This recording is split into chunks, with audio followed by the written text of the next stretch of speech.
So in the interest of not showing too much, because I am pretty sure that KEF wants to keep a lot of this stuff as trade secrets, and that's why they're not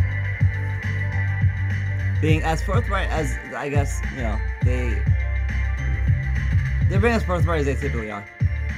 So nonetheless, I'm doing a simulation of what the MetaTech is capable of achieving. So when you take advantage of the rear waves rather than trying to eliminate them, but instead tune them, you actually end up with the ability to have a tweeter that could actually play at a much lower crossover point, actually a surprisingly low crossover point, to the point where it sounds bassy. And I'm actually using a tweeter dome that I just kind of hammered into shape that is the same size as a 3001. And KEF always used that as a prototype, so I figured I'd use that one too. And so this isn't even optimal, but the reason why I'm choosing one that's porous is because I think the best would be something that would be made out of like a softer foam material that would work along with the Tangerine waveguide, and it would be made out of a material that would be actually very similar to the surround of the Z-Flex. If I had that material and I could mold that, I would be able to do a much better job than this.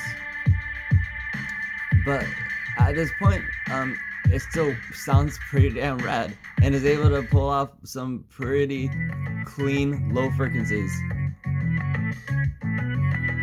with a tweeter the same exact size.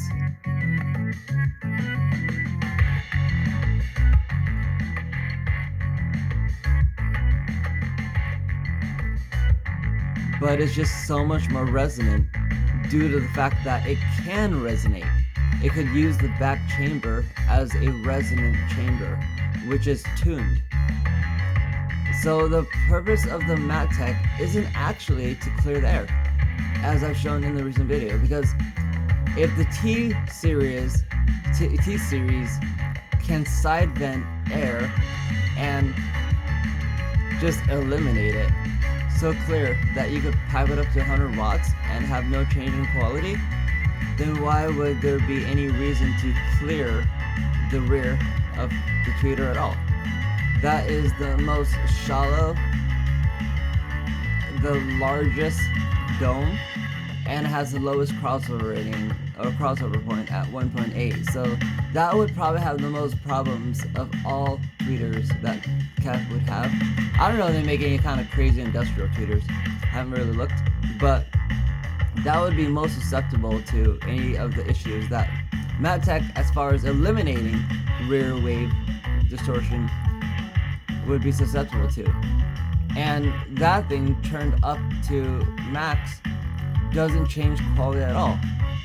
And I explained in the video why that doesn't change in quality, whereas prior than 12th generation Uniqs, when you do turn them up, you start hearing a change in quality that you actually do hear at lower volumes anyway, just not as continuously. You hear it more sporadically whenever pressure happens to build, whenever there happens to be a crescendo. And so it ends up being a break in the continuity of sound that just kind of generally sounds like, it's like a lower quality sound. It sounds less transparent. It's almost like if you imagine, the example I use is if you imagine watching Avatar in 3D, and every so often the left frame would just drift. Only 1% of the time it just drifted. And that especially happened whenever things were chaotic. You would imagine most people would be like, hey, this 3D kind of sucks. Or they'd, have a headache, or they'd have all these issues, but they generally just wouldn't feel like it's a very good 3D experience. Whereas if you just perfected it and made it so that there is no drift, the left and the right frames line up perfectly, they have the same luminosity, then you would have a pretty good, perfectly working, seamless 3D image, and everyone would be happy 100% of the time. It only takes, 1% or even 0.1% scattered among the entire experience of, say, an hour, for you to think that the quality of the 3D is not very good, especially compared to one that is 100% correctly, seamlessly done. So the 11th generation Unicues all had a tweeter gap, except for some key models that all seem to have the same descriptions that the modern meta technology is being attributed to causing. An example would be the LSX. The LSX actually had a tweeter gap dampener, or damper. The Blade has a tweeter gap damper. Those speakers are actually, the Unicues on those things are actually pretty small. So there's really no reason why the Blade would inherently sound smaller and less holographic than, say, the LS50, right? But the LS50 actually has a gap between the tweeter and the woofer. That's not the only thing that's wrong with it, of course. It's a fine speaker. It works well, I'd say 99.9% of the time. But nonetheless, when there is air that does chuff from between the tweeter island or the tweeter tangerine waveguide array, whatever mouthful you want to call it, and that's a good thing because I can't name it, so therefore it must be a cool new thing. It's not quite a horn, it's not quite a compressor driver, it's like an air lens. If that little rim around can actually illuminate with a laser where I could shine it through, and the rear of the chamber is so bright that it causes half of the entire thing to glow, then there's probably enough space for air to come to actually, chuff.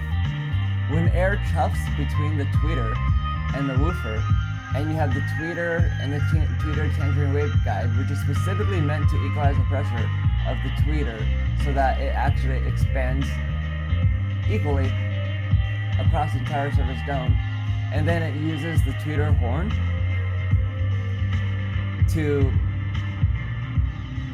align the dispersion with the flare of the woofer, because the woofer, as according to the way KEF uses their Unicue, I guess, total system design technology or philosophy, the woofer works as a waveguide to the tweeter.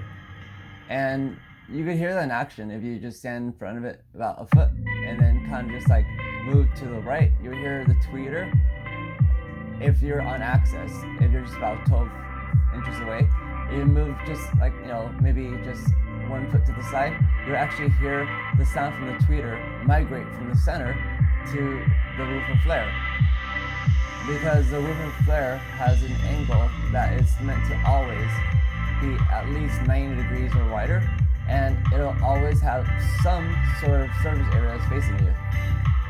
Outside of the tweeter, of the woofer dome, the woofer flare, is the Z-Flex. And the Z-Flex itself is a waveguide, and also would work like the flat outer rim of classic Unicues. The classic Unicue used to have a flat outer rim that would be where the woofer and the tweeter would merge sounds on phase, cast a sound forward, and it would sound as if the whole entire thing was a gigantic tweeter and a gigantic woofer. So it would sound like one continuous driver, which is how they got rid of the shotgun effect, and it was very effectively done. Ever since they shifted to basically, I call it the new KEF versus classic KEF, but that's defined as after the XQ series and the 207 went from the XQ like 1 digit to 2 digit, and the 207 went from the 207 to 207 twos, and they got rid of the hypertweeter. That's when the Unique finally was capable of playing on its own full bandwidth up to 55 kilohertz, so that it would actually one solid unit versus having a little bobble on top that was the hypertweeter. So the Unique on the XQ series benefited from that and became the first to host the Tangerine waveguide because it was capable of playing all the way up to 55 kilohertz. And being as it could play up to 55 kilohertz, it was time to optimize the dang thing and get it to work so that it would be capable of playing flat across the entire, equalizing the pressure across the entire dome, so you could actually increase the efficiency of the dome, the dispersion of the dome. But by increasing the dispersion of the dome, you also have to make sure that the alignment and the geometry of everything else around the dome would be perfect. And that's what they did. They cut the rim of the outer flare off, replaced it with the surround, and that's when you started seeing a flattened or receded surround. And especially the Z-Flex is probably like the most one-to-one example of when they got rid of the flat outer rim and replaced it with something that is very analogous to the flat outer rim, because the Z-Flex itself is made not out of butyl rubber, but something that is a lot more rough and has these dimples on them, and it's actually acoustically active. I've been trying to figure out a way to record just only the surround and not anything else, but that's really hard to do without, recording the entire speaker when the whole entire thing is going. It's not like I could just just unplug everything else and have only the surround play. But the surround is actually as acoustically active as everything else is, because it's not only a continuity of the woofer, as in when the woofer flexes, the inside of the Z-Flex also flexes and also resonates, and it works just like it's a part of the woofer itself. And it's technically the end of the woofer. The woofer doesn't really end until after the surround.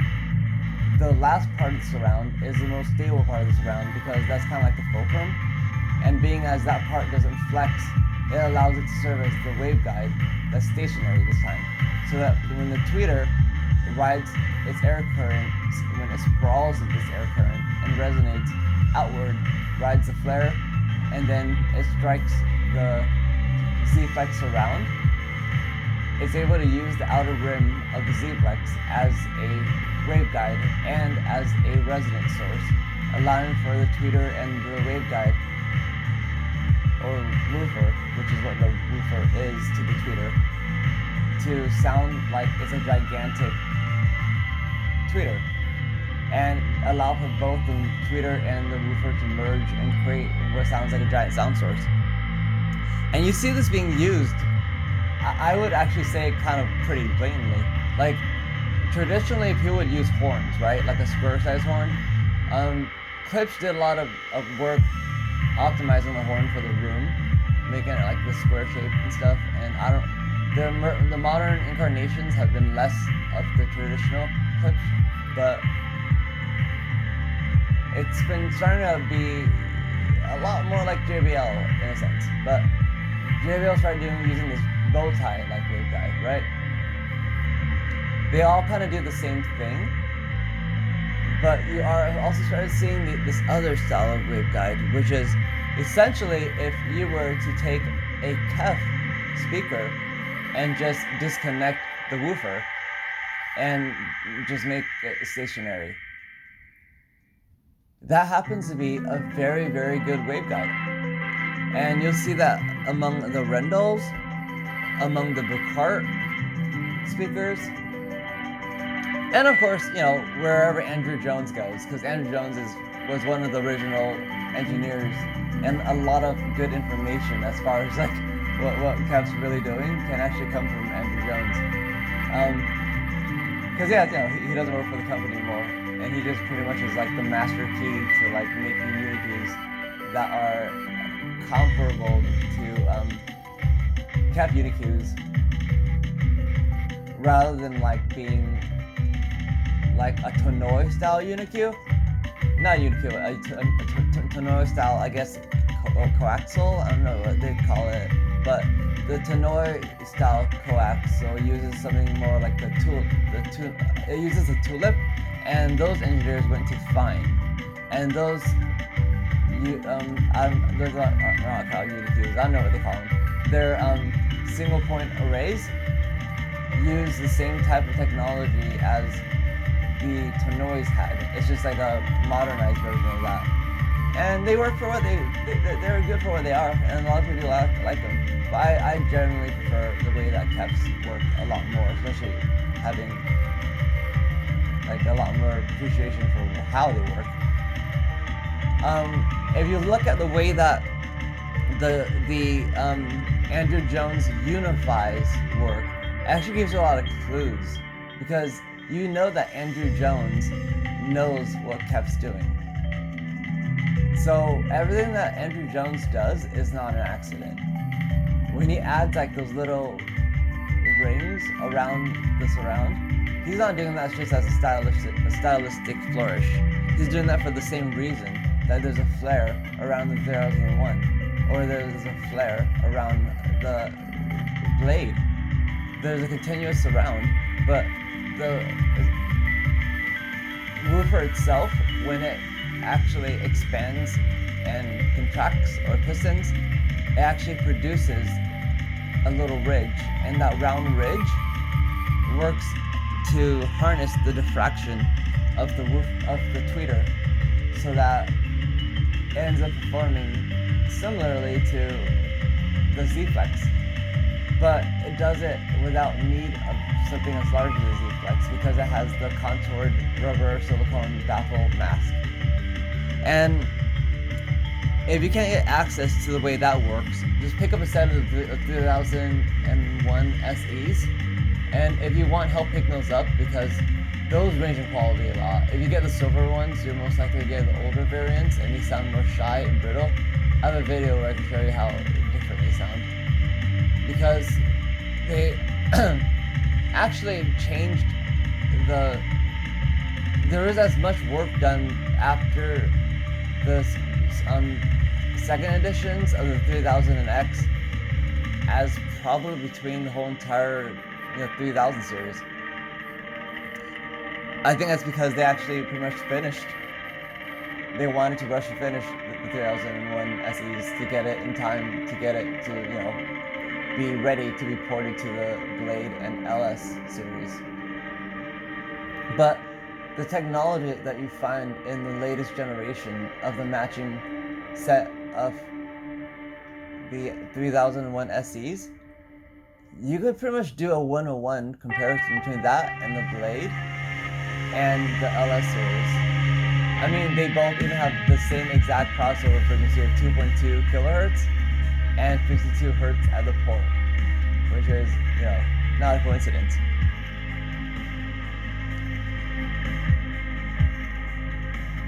Yeah, but this is what happens when you control for the rear wave of the tweeter,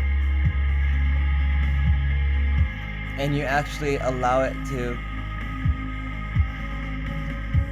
resonate.